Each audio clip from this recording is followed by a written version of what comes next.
Would you like to learn how to make this delicious poached pear in puff pastry? Stay tuned for the next episode of Hilltop Stovetop.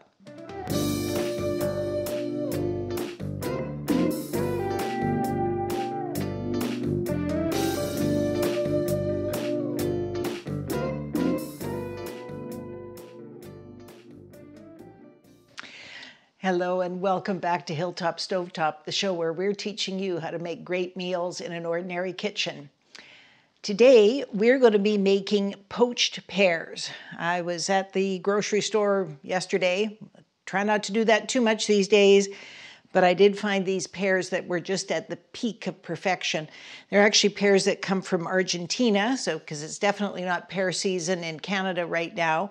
But soon enough it will be that you'll be able to get Canadian pears. And I want you to be ready to be able to make this delicious dessert. Now, this is mainly a dessert about construction. It's not a lot of baking involved because we're going to prepare the pears, then we're going to poach them, and then we have to cool them, and then we get to wrap them in puff pastry. And once again, like I said, having this in your freezer, that staple of prepared puff pastry in the freezer. This is a different brand than what I had before because this is, but this is one that is all butter. And this is also one where the sheets are already rolled out. So a little different than the one that I had before when we made the salmon couliac. Where, see, these ones, you already have them all rolled out. Little different than with the salmon couliac where we had to roll them. But anyway, so the main thing with this dessert is it takes a while to do it. Not because it's difficult, but because you have to wait for things to cool in between. So we're going to start off with getting our pears ready. And we've got two things. We've got a really good sharp knife and we have a melon baller. And because we want the pear to be intact and we want to leave the stem end. I've got 5 pears here. Whatever you're doing, I would suggest having an extra one. Like if you've got 4 people expected for dinner, make 5 of these just in case something does go amiss. And if nothing goes amiss, that's okay because then you've got a spare one. So what we're going to do here is we're just using the melon baller to reach in from the bottom of the pear and we're going to core it. So as you know, pears have that bunch of seeds in the middle, kind of like an apple does. And by using the melon baller, we can reach in without disturbing the outside of the pear. There, and just like that, we've got the center out of that. And then we're going to take our nice sharp knife and we're going to carefully peel the rest of the skin off of it. And you need to peel the skin off so that you get the full effect of the poaching, which will change the color of the pears actually.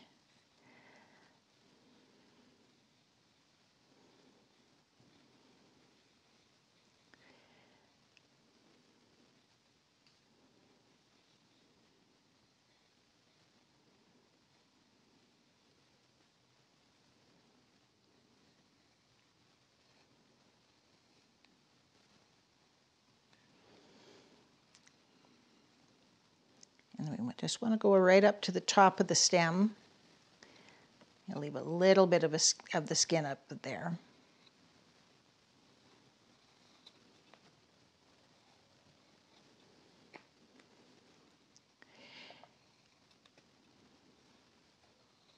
You could probably do a similar, not probably, you could do a similar thing with apples as well, but you wouldn't bother poaching them. You could bake them in the puff pastry. If I was doing the same kind of finish on an apple, wrap it in the puff pastry and maybe stuff a couple of caramels down in the middle instead. So there we've got our first pear ready to go. I'm going to prepare the rest of these and then we'll be back to start the poaching process. Okay, so now we're ready for our next session, and that is where we're actually going to do the poaching. And we're going to start off, if I can remember how to turn on this thing. Okay, so we've got two things here. We've got cranberry juice, and make sure it's plain cranberry juice. We want the extra tartness.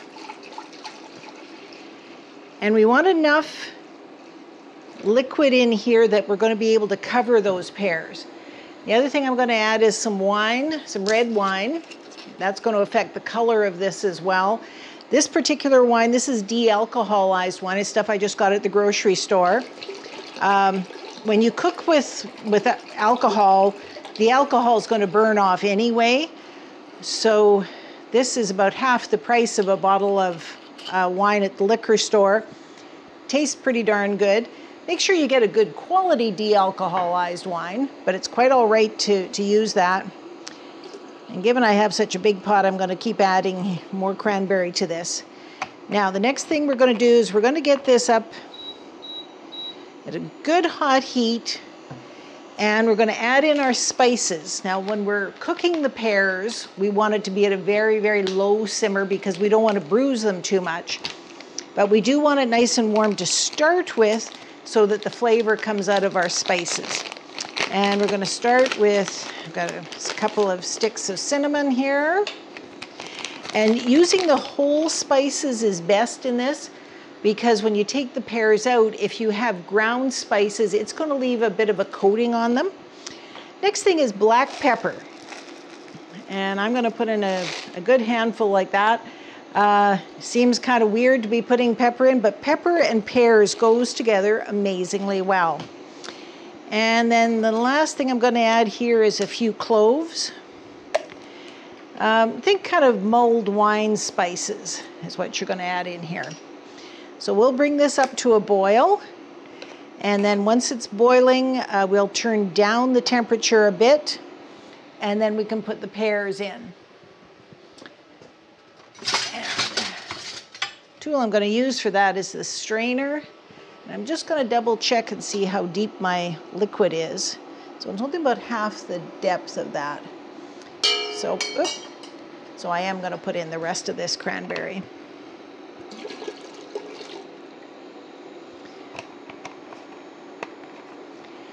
And while we're waiting for this to boil, we'll fast forward through this. The other thing I'm going to add here is about a half a cup of brown sugar.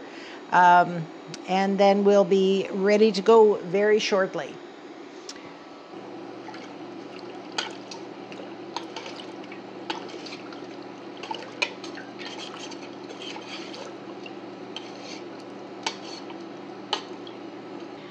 All right, so this is almost at the boil, so we're going to get a couple of other things ready. And the first is I'm going to take 3 oranges. These aren't particularly huge oranges, so I think we can easily go with 3. Just going to cut the ends off of them. And I don't know if you noticed when I was peeling that pear, I also flattened the bottom of the pear. And that'll be critical later on. So we're taking these oranges and just slicing them into about 1/4 inch slices here.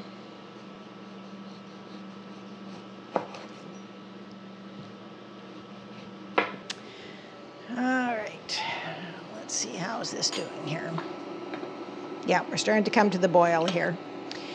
All right, so now we're going to turn down our temperature. And we're going to take each one of these pears and just gently nestle them in there.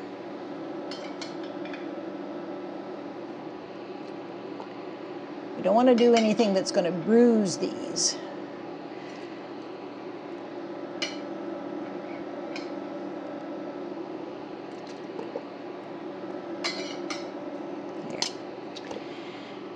Okay, so we've got enough liquid in there, but you can see how they want to float. So that's the next thing that we do, is we take these oranges and we pile them on top. Now this is probably a bigger pan that I need for this, but because I'm dealing with this special cooker. I have to work with the pans that work on it. So the oranges help to weight the pears down so that they're always submerged.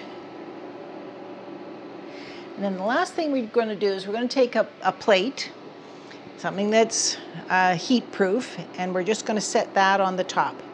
And that's going to keep everything weighted down. And now we're going to let this simmer on a very, very low heat for about half an hour or so.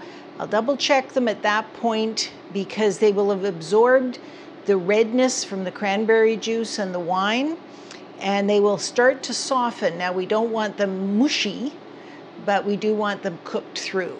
So we will see you in about half an hour. All right, so this has been bubbling away for about half an hour. I'm just going to turn that off now. And we're going to take the plate out. And all these things are going to be hot, so be careful with it. It smells amazing in here. And here we have our lovely little pears.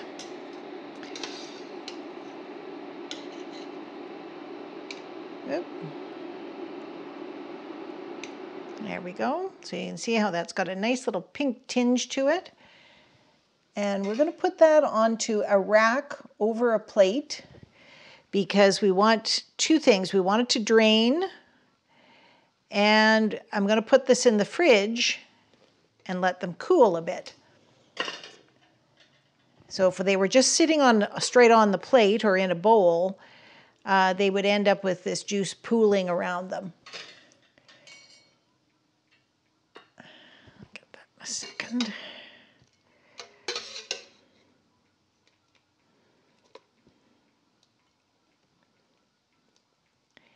And that pinkness is not very deep into the pears. They still look like a pear in the middle. But. All right. And the juice that's in this, it is kind of like a mulled wine. It's quite all right to drink it separately. I'm just going to take these and lift them up so that we don't end up with the marks from the rack on them. Because that's what the position they're going to be in when we serve them is upright like this. So now we are going to pop these into the refrigerator, let them cool nicely, and then we're ready to put the puff pastry crust on them. So while they're in the fridge cooling, I will take one of those sheets of puff pastry out to thaw. I don't know if you noticed, but I put them away back in the freezer because I didn't want them to get too warm. So we'll be back about half an hour or so. See you then. Okay, so we're back. Our pears have chilled. They're not freezing cold, but it's been about half an hour, and that makes them cool enough to handle and to work with. And we've got our lovely puff pastry here, which was already pre-formed onto a nice rolled out piece. But it's a little thick for my taste here, so I'm just going to give it another little squish. Thin it out just a bit, certainly much easier than that big chunk. And now what we're going to do is we want to cut this into strips. And in order to make that a nice, easy thing, I've got a cooling rack here. And I'm just going to lay down, and I'm just going to press that in. And all this is doing is marking it with some strips. So then I can go along with my roller, or I could use a knife if I didn't have one of these. Like this is just a pizza cutter, nothing fancy. And I'm going to cut along those strips so I've got reasonably even strips of puff pastry.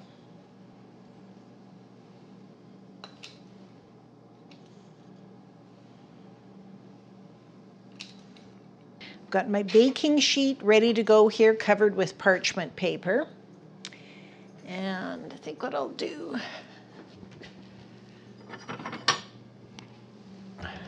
for ease of display, put that in underneath there. And we take each one of these pears, and I've got a little bit of egg here, which I have mixed up, and I added a little bit of water to it just to thin it out, but it's well mixed. And we take each one of these strips. Sure.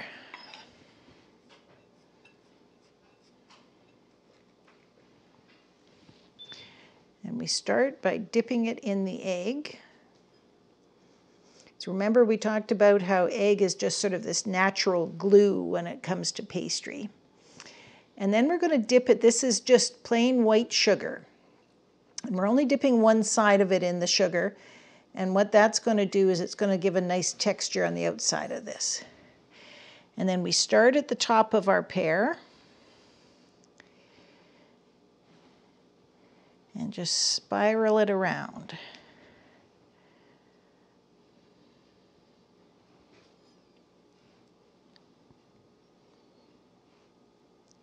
And one strip isn't usually enough, so that's okay. We've got lots of this puff pastry.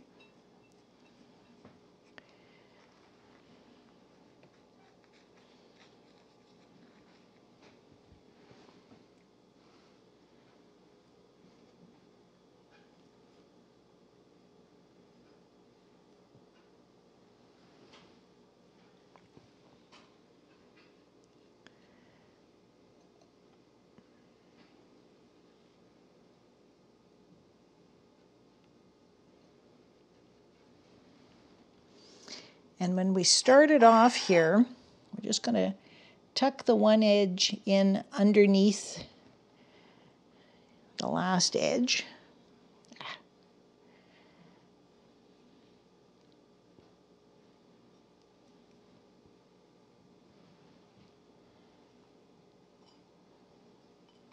There. So there we've got our first one. Pop it over onto our baking sheet. And we're going to do that with all 5. Then we're going to pop it in the oven. I've got it preheated to 350 degrees. We're going to pop it in the oven for half an hour, and they'll be just cute as it can be when they come out. We'll see you in about half an hour. Okay, so our pears have been in the oven for about half an hour. And after I left you the last time, I finished wrapping up the first pears, but there was some leftover pastry.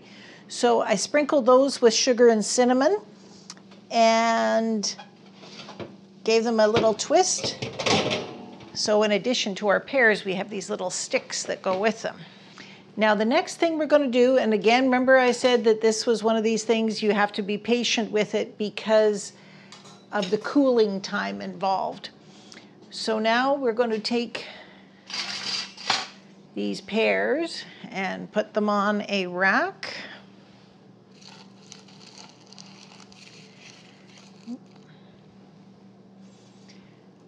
And again, we will put all of this into the fridge and let that cool.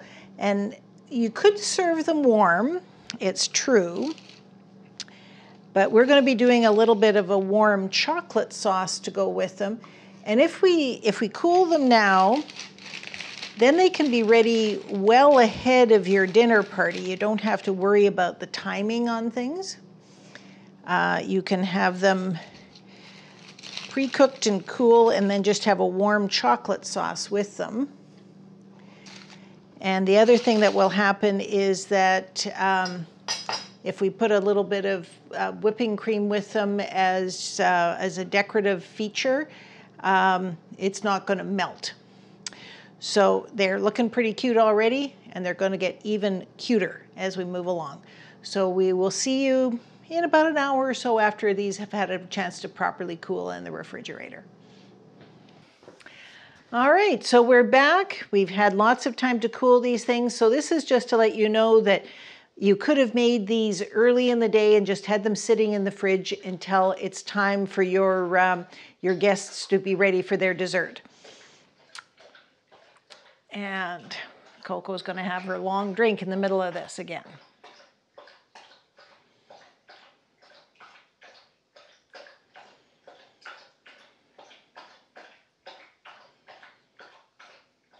Okay, we will wait. Okay, she's done, I think. Okay, so now it's time for your dessert. So we've got one last thing to do here, and that is the chocolate sauce. Now, if you happen to have some nice gourmet chocolate sauce available at your store, that would be fine. What I've got here is I've just taken some of these chocolate melting wafers, melted them down, and I did add a little bit of whipping cream in with it to thin the sauce a little bit. So we're just going to pour that onto the plate.